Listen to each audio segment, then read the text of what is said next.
Hi. Hi. Do you want to introduce yourself first? Sure. I am Sister Colleen. I'm currently living in Cincinnati, Ohio. I grew up upstate New York, Rochester area, and I'm in what's called temporary vows. So I've taken my first vows for a short period, and I am in the process to make my lifelong final vows. That's so And exciting. you? My name is Sister Kelly Williams. I currently live in Biloxi, Mississippi. I grew up in Savannah, Georgia, and I teach 8th and 9th grade theology at St. Patrick's in Biloxi. Hello, all my friends there. I am also in temporary vows, although you're a little bit ahead of me. You're wiser than I am, and always good. And I've done like 2 years of my temporary vows, and I've been living in Mississippi for I think 3 years now, which has been really good. It's a wonderful community here. Great. Wonderful. It's good to see you, Kelly. It's so good to see you. I miss seeing you. I know. So I've been in community 6 years, so that's how long we've known each other, right? Yes, we have. Sister Patty is the one who was very excited to introduce us. That's right. Yes. I went through the novitiate with Sister Patty. Yeah. So I'm a year ahead of the process with Kelly. So maybe we can talk a little bit about the process, I guess, of becoming a sister. We have this very nice new website called becomeasister.org. And you should visit it. Yes, if you want more, but truly though, if you do want more information about like the Sisters of Mercy, and like maybe if you wanted to be part of us, which we would love to have you come join us, please check out that website. There's a little form and you can get some more information. But we're super excited to hear from all of you. So if you have questions at any point, send us a little ASCII thing and we will happily answer. Yeah. But I want to ask you, Sister Colleen, before we get going in the whole process of like, what are all the different steps?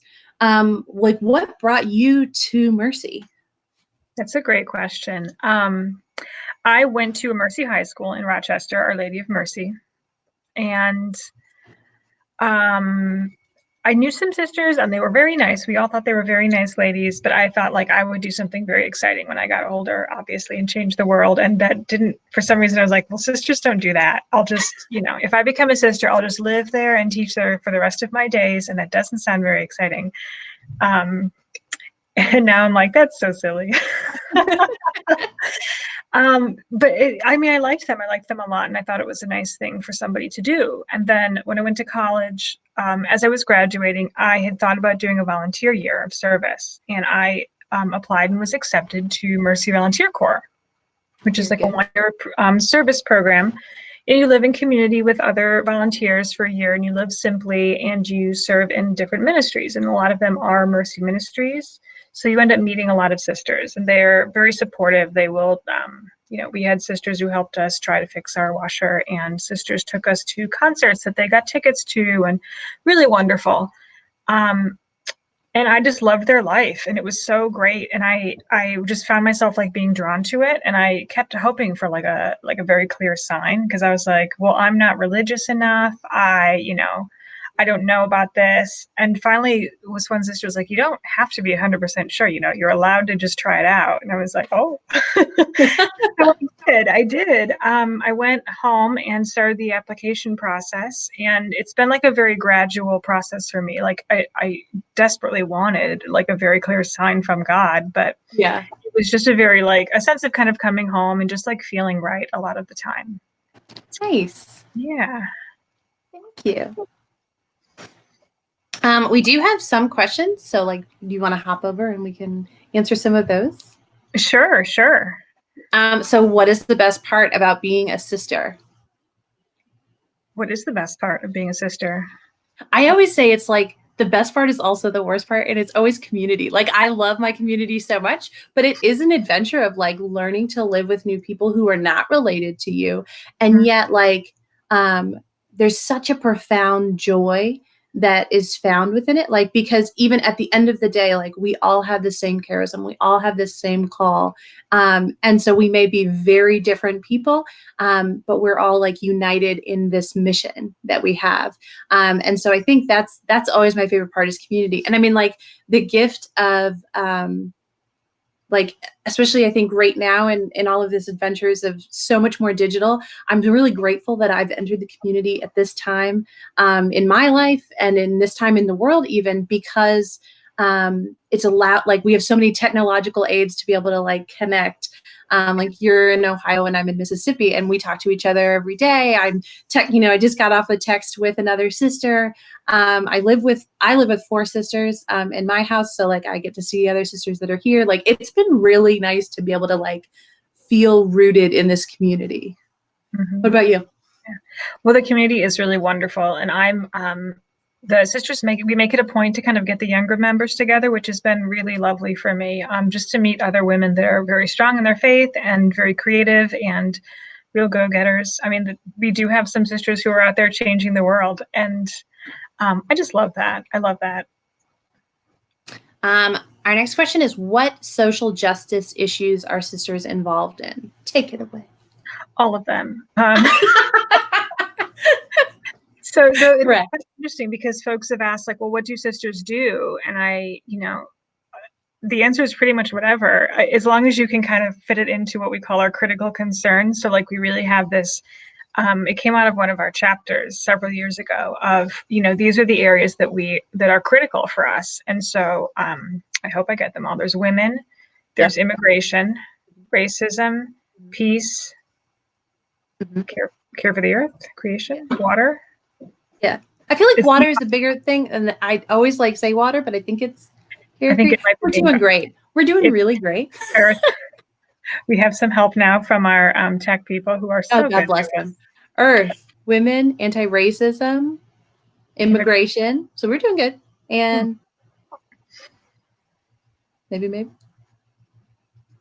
Anyway, so if you can kind of like for a ministry, if you can kind of get them like looped into one of those things. So like right now I am a kindergarten aide and we have like a special concern for education and children and women. So like, and it's also many of the children I teach live in poverty. So that's like a social justice issue. Nonviolence. That's the 5th. Nonviolence. We're not the best sisters. We're trying our best, though. So, and there's a lot of other, there are some people who have like a teaching or a nursing, like a typical ministry, I guess, so what people think of. But then we have sisters who are lawyers. We had a sister who's a chef who worked at like a soup kitchen. And we have sisters who like are fully involved in like advocating for legal support for human trafficking survivors, like all different kinds of things. Do you want to say something? I do. Well, and I think like one of the really cool things about like our social justice is like, yes, it's involved in ministry, but it's like ingrained in who we are as Mercy. So, yes. Like with Care of the Earth, like we're very mindful of what we spend, what we buy, how we use our own resources. And I think like it's not just I go to work to go serve, but it's also, well, my sisters are serving in this area. How can I support their ministry with what I'm doing over here?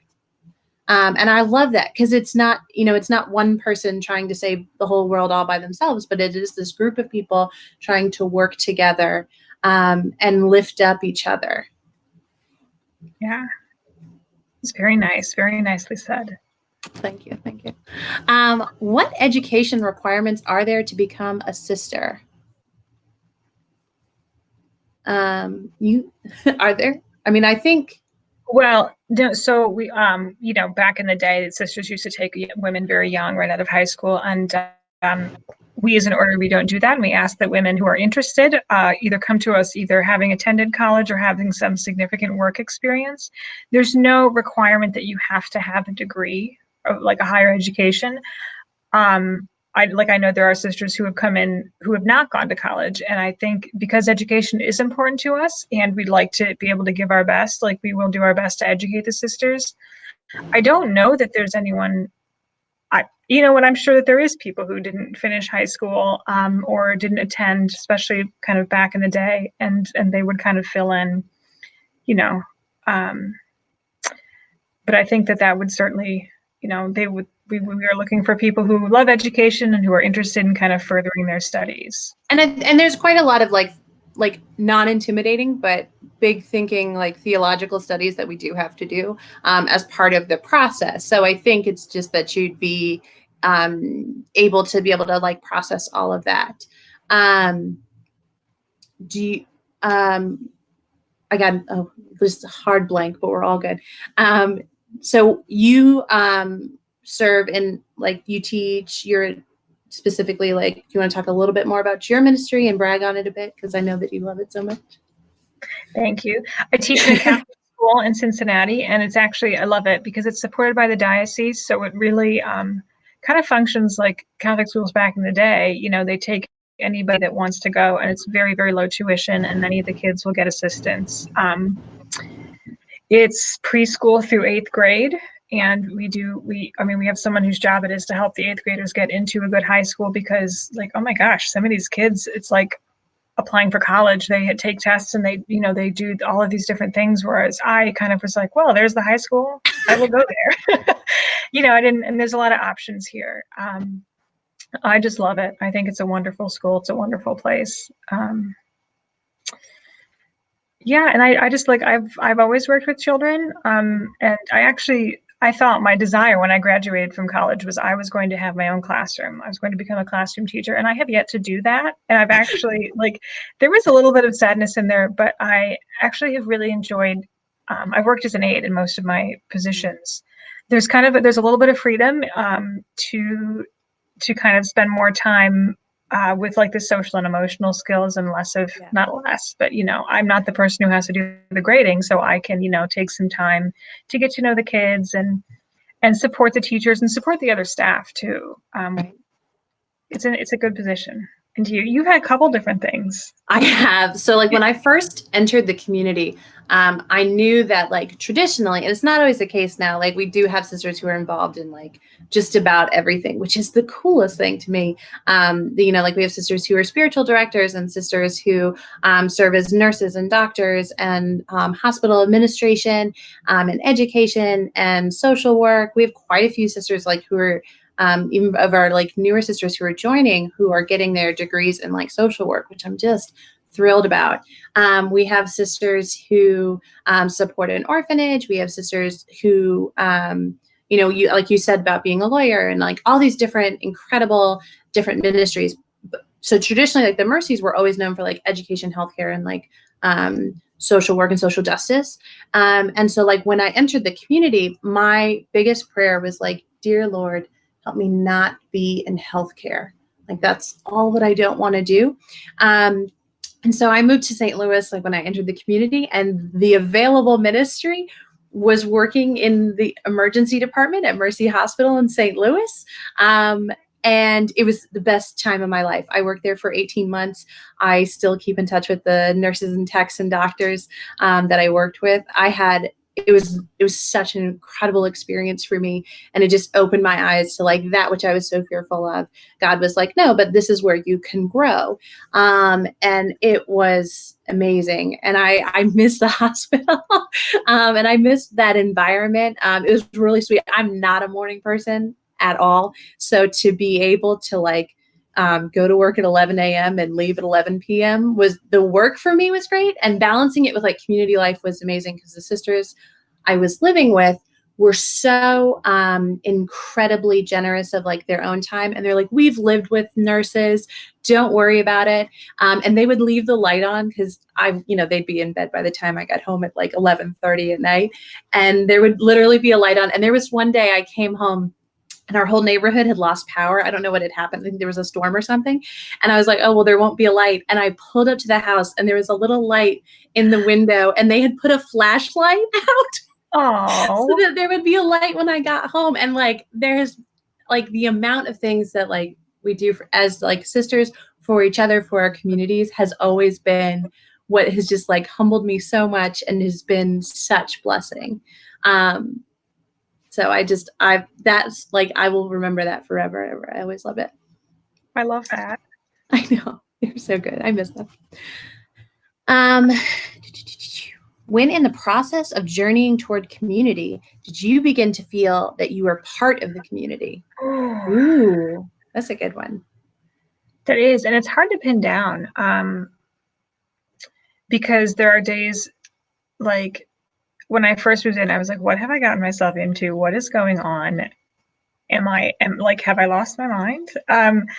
You know, but then there's other times, I think what helped me in the very beginning was like prayer and ritual with the sisters.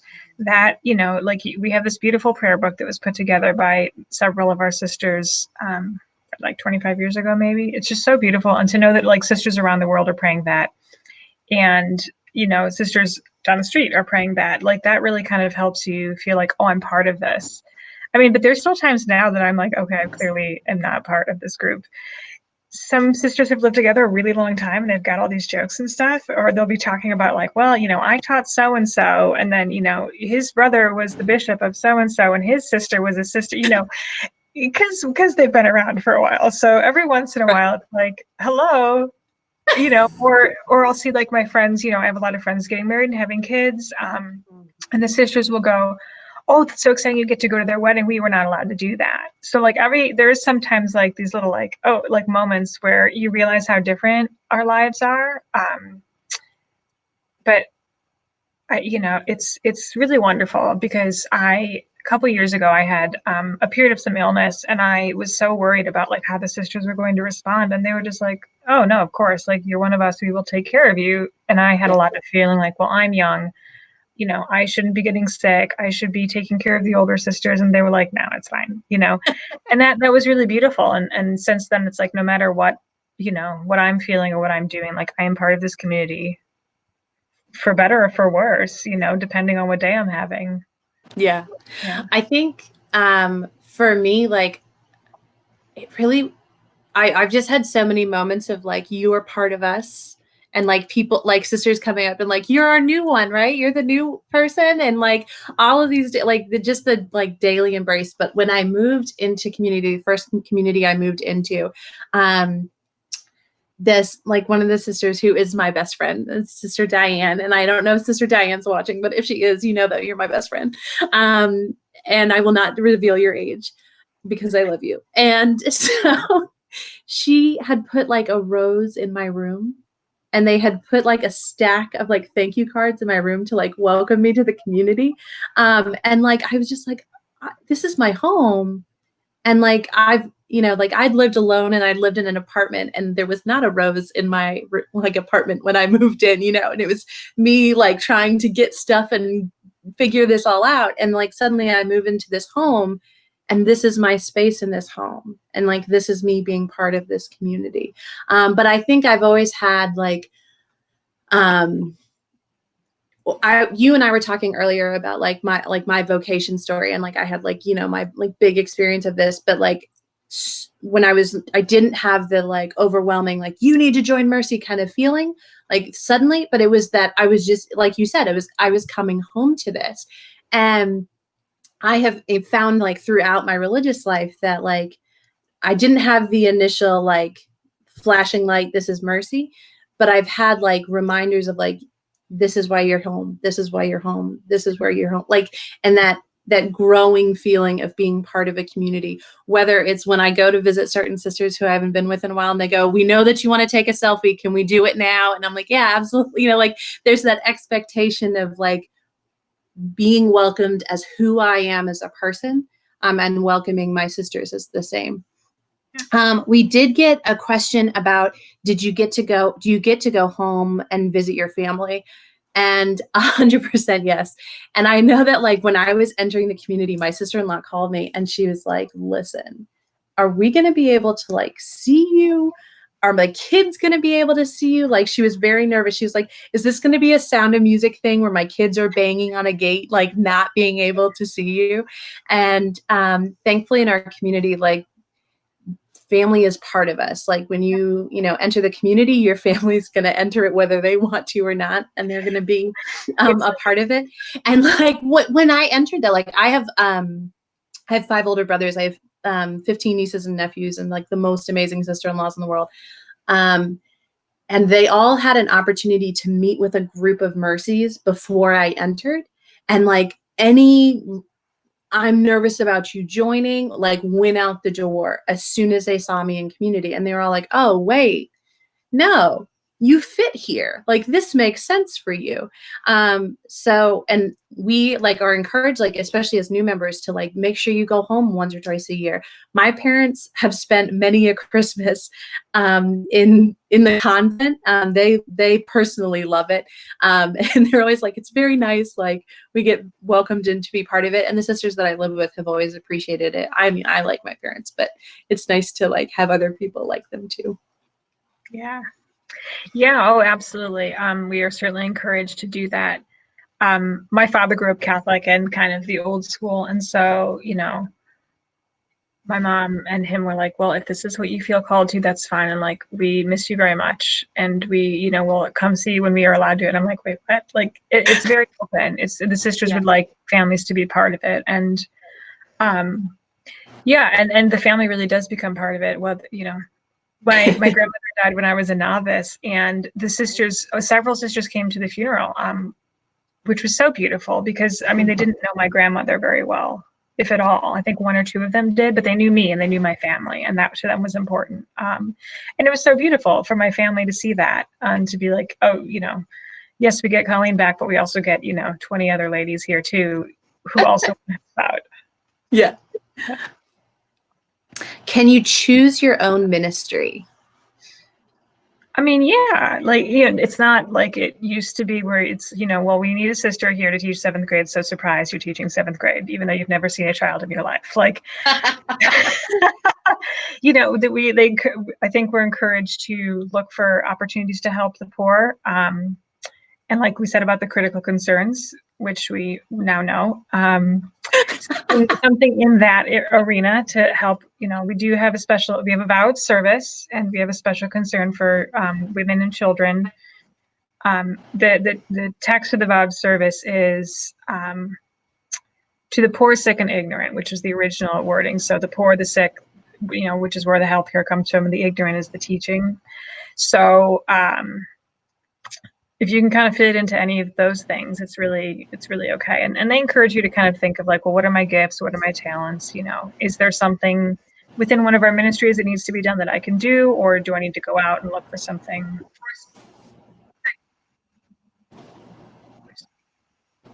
Kelly? Well, it looks like Kelly has maybe frozen a little, and we'll get her back. If you, I think, are uncertain about like what kind of ministry, I do know that the sisters, we will also work with you about what might your gifts be. Like I remember someone entering another order saying, she came in as I think working in a lab, and she was like, I don't want to do this anymore. And they were really saying like, okay, great. Like, what are your gifts? What are your talents? What can you share? How can you share God with the rest of the world? Oh, and it looks like we have someone coming in from Ireland, which is wonderful. We are an Irish community, so we do have a lot of Irish roots. And one of our traditions actually is that when you're ready to make your final vows, is that you get to take a special trip to Ireland, to Dublin, which is where our order was founded by Catherine McCauley. And she founded it back in 1831, I believe. And again, if I'm wrong, I'm very sorry. That she founded it to serve poor women and children in Dublin. And so you get to go there and to see the original house is still there. It's now a visitor center, and they have all kinds of programs and all kinds of different things. And oh, Kelly, you're back. Thank goodness. So sorry. My internet was like, did not like me. Right. I was talking about Ireland. One of the traditions is that we get to go visit the House of Mercy. And I hear get to try on Catherine's ring, which I'm very excited to do, hopefully. It's every couple years because they like to get a little group of folks together and Sisters of Mercy from all over the world will come to that program. So can I just like hop on about the Ireland thing? So when I was in college, my mom's family is, her mother is family is from Ireland, and she had such a desire to go to Ireland. So she had like planned this big trip, and she was going with her mother and her great aunt, or my great aunt, her aunt, and her sister, and like stuff was happening, and like one by one everyone else had to back out, and she was like, I just want to go to Ireland. And I was like, Mama, if you want to pay for me to go to Ireland, I'm just a poor college student, like I will happily come with you. And she was like, absolutely. And so we went, and so she like planned the whole trip, and she was like, oh, by the way, and I was not interested in religious life at the moment, and she was like, oh, by the way, like we just need to go to like the House of Mercy, because I went to Mercy High School in Savannah. My mom teaches there. So go St. Vincent's, SVA, hey. And so we went there, and it was so funny because my mom had like, we were talking about it a couple years ago, and she was like, I remember like everything, and the chapel and the, you know, the garden and all, she was like, had all these details. And I didn't have any details except for the two sisters that I met, because they were so welcoming. Like the building was great and all of that was lovely, but it was like those two sisters that just, for me, went like, this is home. And so I had the opportunity to go 2 years ago, and got to go again, and it was so neat to like go as a sister. And I cannot wait for you to go, Colleen, because it's going home. It's like going home in the hardest way possible. It's awesome. Yeah, what I did get to do though is Mercy International is closed at the moment, but they are doing like virtual tours online. So if you go to their website, you can sign up. And I did it, and it was really fun because I'd never seen anything. I've never been to Ireland, and Sister Anna, who does it, is very good, and she has all kinds of history and knowledge and these beautiful pictures. So, you know, that's a fun thing if you're looking for something to do. Who did you talk to when you were thinking about being a Sister of Mercy? Oh, everybody. I mean, it's all I talked to everyone, because I was like, is this a thing? Is this a thing? Give me your opinion. I mean, I talked to my family a lot. I spoke to some of the sisters I know in high school. I spoke to some friends, and the college I went to was not a Catholic college, so there were not a lot of Catholic women there.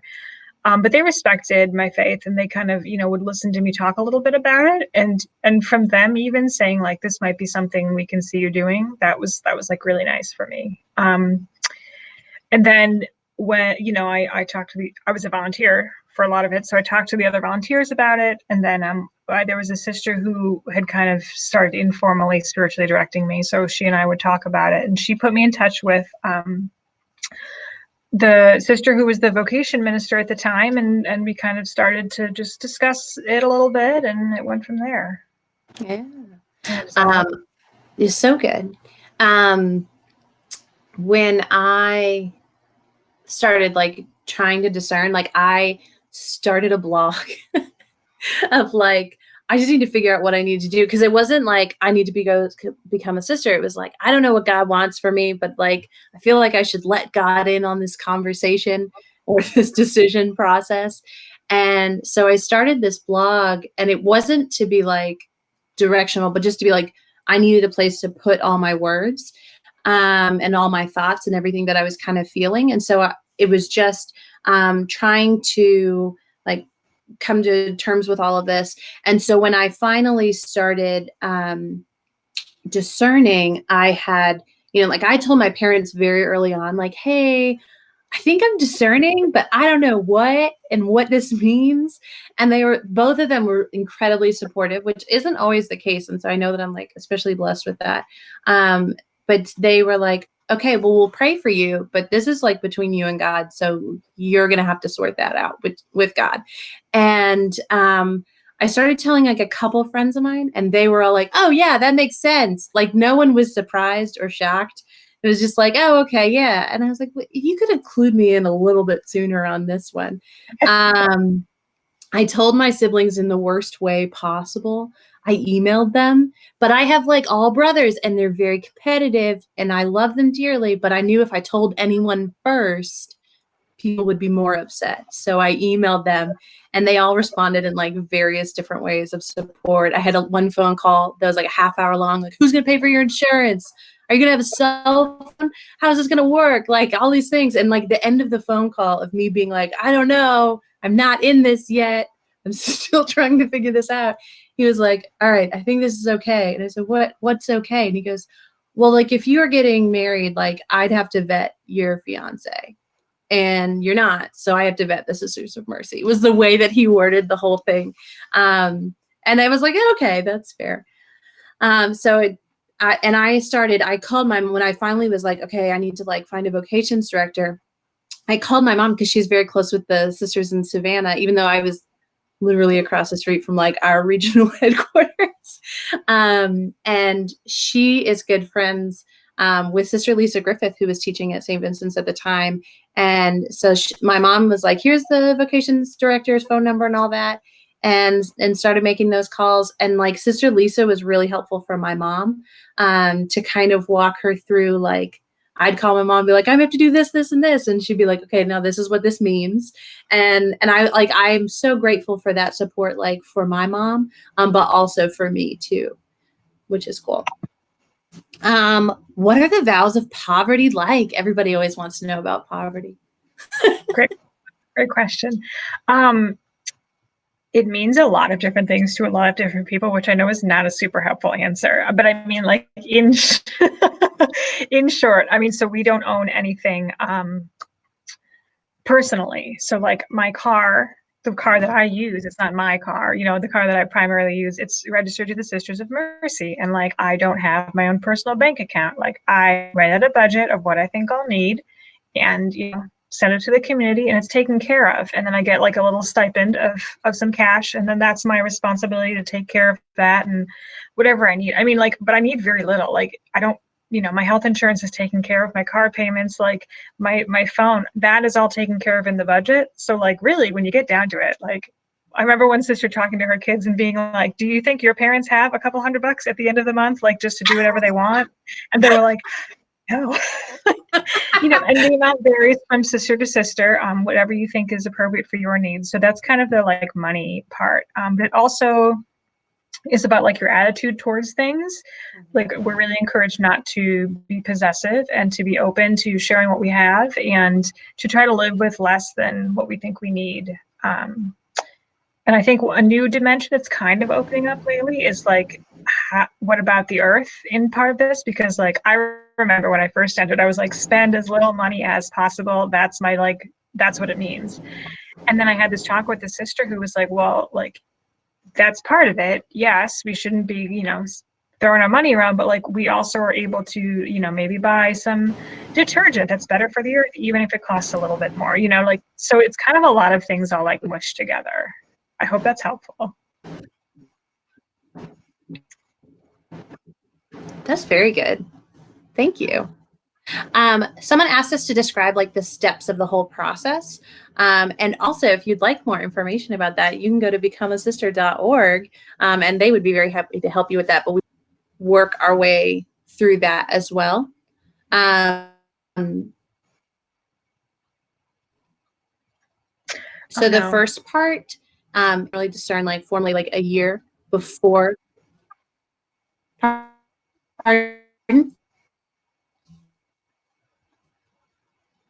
So it looks like Kelly's having some technical issues, so I'll pick up. The first year we call the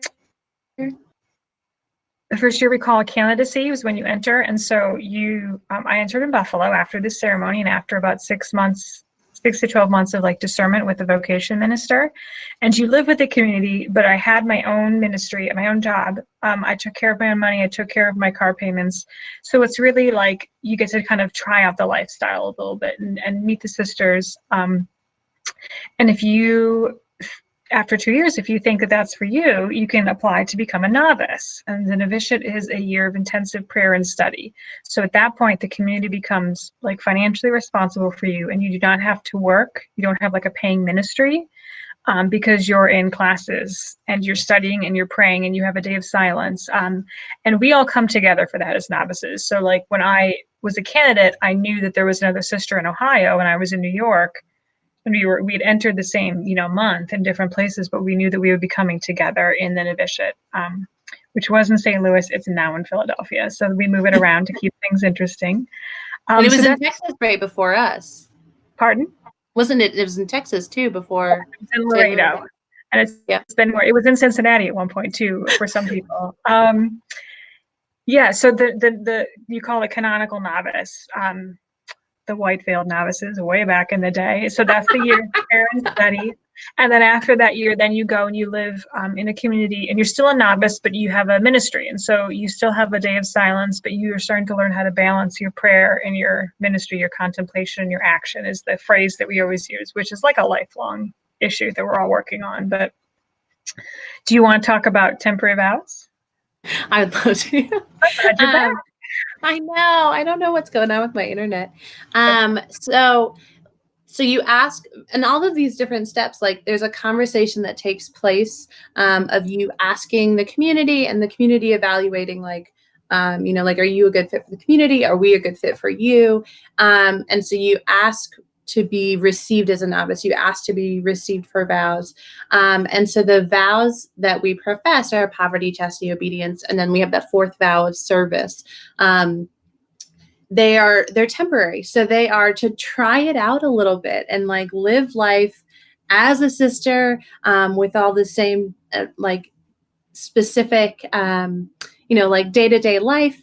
And then you profess perpetual. Some people like to say final.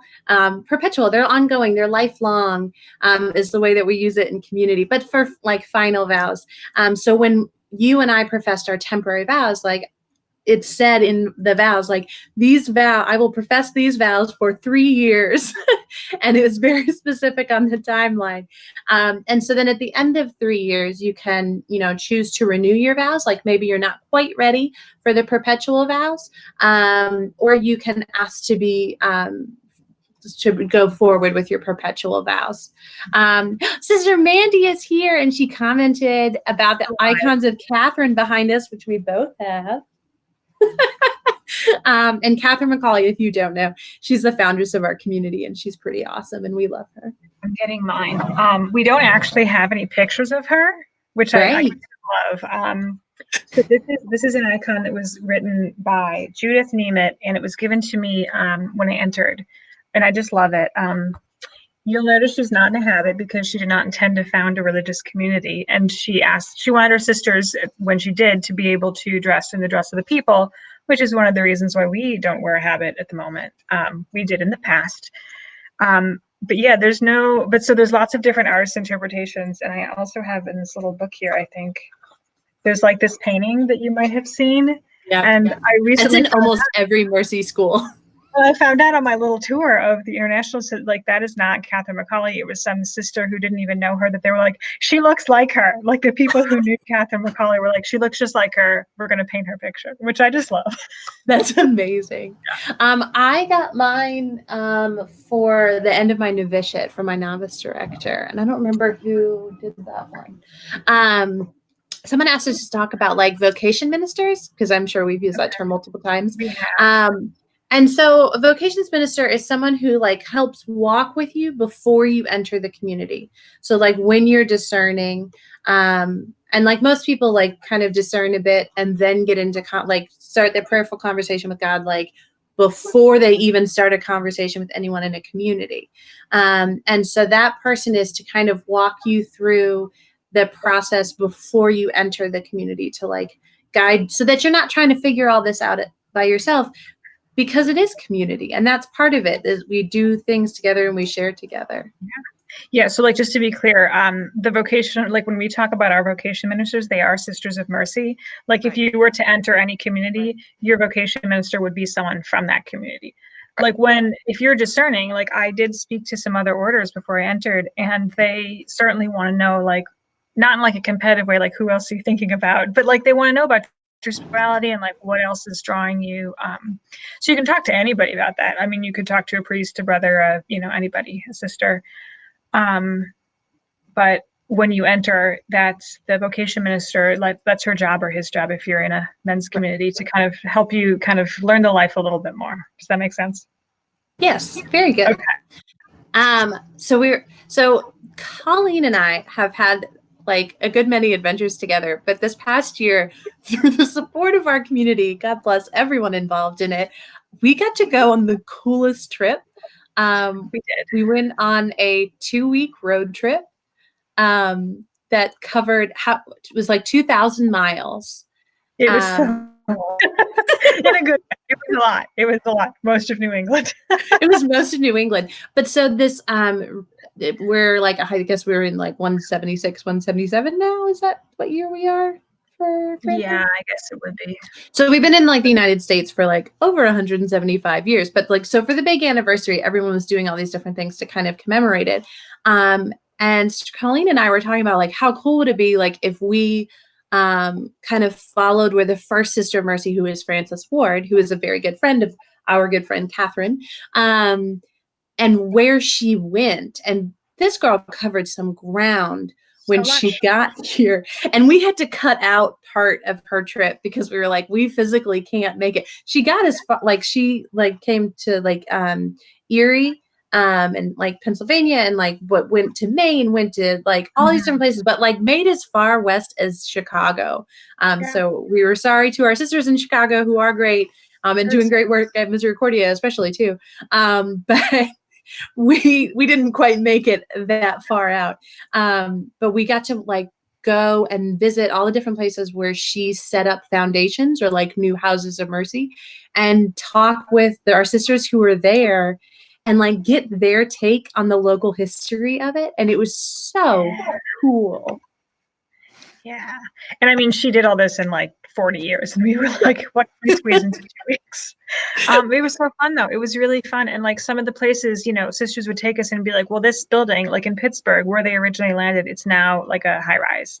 But they have the convent, Carlow University and all these things. So we would go different places and see like kind of what has transformed. But there were a few places where they were like, yeah, she landed right here.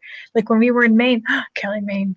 When we were in Maine, Frances went up with several of her sisters to the Passamaquoddy Nation, and they would stay there for part of the year. But like in her writings, there was this writing about, well, the tradition of the nation is to go to this tribe on Good Friday, and they get the water for Easter Sunday, and they go to this little creek and they kneel down in it, and this beautiful thing. And we were talking, Kelly's family actually lives up there, and they go, oh yeah, we still do that. Like they go to the church that she set up, and they were like, here's our little article in the Catholic magazine. And it was talking about how the Passamaquoddy Nation still does this like 200 years later. And so we got to go and stand like in the literal place where Frances Ward had been. It was because it was really like, it was such a distinction between like most of our trip, which is like she got here and it was nothing and it was a farmhouse. And then it's now all these really amazing things because the work has provided for people to be able to do the service. And it was so neat to be there because it was like the one space we were like, there's no development and there didn't need to be. And it's like holy sacred ground, but just stunning. And it was so cool because we met sisters, you know, there's like 3,000 sisters in the United States. And we met sisters we've never met who did not know us. And we would call their convents and be like, hey, my name is Sister Kelly and Sister Colleen and I are going on a road trip. Can we come and meet you? God bless them. Every single one of them was like, absolutely. And so that like welcoming spirit of just, you know, like you're always welcome here. Like we always talk about like mercy hospitality. And I think that really plays into it of like you are welcome with us, you know? So yeah, we were just wandering around Rhode Island and of course, oh my gosh, Rhode Island. So it was the weekend and everybody was at a meeting in Massachusetts. So we were like, well, we'll just go to this place called Mercy Woods and take a hike. Like the sisters had donated a lot of land to the town for this nature preserve. And when we were driving, we saw this building and we were like, that looks like it was an old convent. I wonder what's in there now. So we just walk up cold, these two strangers, to we find out a nursing home. And the woman on staff was like, I can't just like let you wander around the nursing home, which she is right. But we got to talking and she kind of wanted to know like what we were doing and where we were from. And we were explaining and she goes, oh, I'm a Mercy associate. And then we have this conversation and she, you know, we're telling about Frances. She goes, oh, we have a painting of her. Let me show it to you. And she takes us into like their little chapel. And there's this beautiful painting that I have never seen in my life before ever of Frances. And she goes, you know, the sister who painted that is here right now. Do you want to meet her? And we were like, what? And we met this wonderful, wonderful sister, like late 90s, who was just sitting there and starts to tell us all about her career as an artist. And how she read all of Francis's works, and so it's a portrait, and then it's got all these little like mini pictures around of all the big events of her life. And like Kelly and I had fully just planned on walking outside that day. Like it, Yeah. I just love Mercy. I know. We had a lot of miracles on that trip for sure. But I think like that's been like one of the most amazing things for me about this like journey of like being a Sister of Mercy is that I could never have imagined all the different adventures that I'd be part of, all the different people that I've had the opportunity to journey with, and to serve and to be served. Like, I mean, it has been such like, I constantly like sit every once in a while and just go like, wow, God, like, I'm really grateful that you chose me for this, but like, why me? Right. Yeah. I've had that feeling of being like, well, who am I? Like, what am I? And thankfully, Catherine McCauley also kind of wrote about that. So I read her writings and been like, well, God has chosen me, so I guess I have to listen.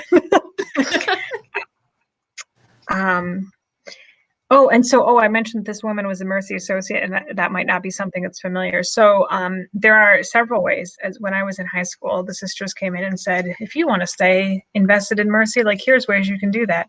I've spoken about being a Mercy volunteer, and we're talking about being a sister, but an associate is a layman or woman who wants to help with the mission of Mercy. They don't even have to be Catholic. They can just be anybody. And Kelly, your mom is an associate, so maybe you want to talk more about that. Yeah. Well, and like it's like several sisters who I've lived with always joke. She's like, your mom is a better Mercy than the half of us are.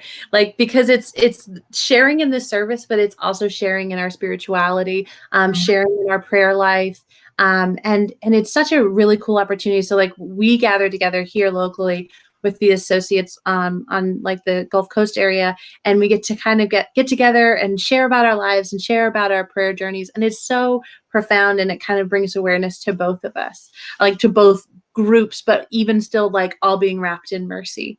I think, my dear good friend, do we want to do like to close us out to maybe like have a prayer, and I can do like half of it, and then you'll do like the Sushipe, which is the heart prayer of Catherine McCauley, which I know for me was the prayer that like was engraved in me from going to a Mercy high school. And when I started discerning was like this song that just affirmed where I was going.